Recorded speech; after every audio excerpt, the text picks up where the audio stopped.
শনিবার টানা তৃতীয়বারের মতো ভারতের প্রধানমন্ত্রী হিসেবে শপথ নেবেন নরেন্দ্র মোদী। শুরু হয়ে গেছে নতুন সরকারের শপথ গ্রহণের প্রস্তুতি, যে আয়োজনে উপস্থিত হবেন বিভিন্ন দেশের সরকার ও রাষ্ট্রপ্রধান।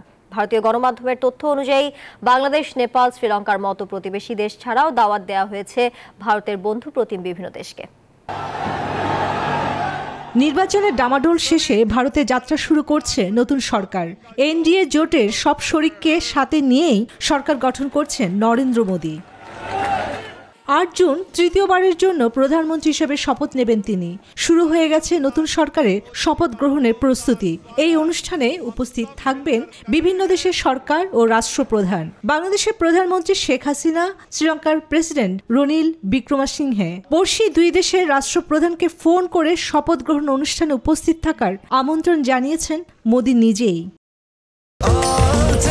স্বাস্থ্যকর অল টাইম হানিকম্ব, সব সময় অল টাইম হেলদি লাইফ।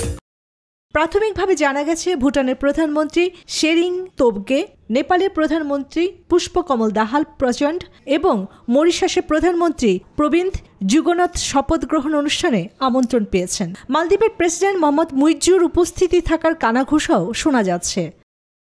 এর আগে 2019 সালে শপথে বিমস্টেক গোষ্ঠীর সদস্য দেশগুলির রাষ্ট্রপ্রধানদের আমন্ত্রণ জানিয়েছিলেন মোদী। আমন্ত্রিত ছিলেন বাংলাদেশ, ভুটান, মিয়ানমার, নেপাল, শ্রীলঙ্কা এবং থাইল্যান্ডের রাষ্ট্রপ্রধানরা। চন্দ্রানী চন্দ্রা, নিউজ 24।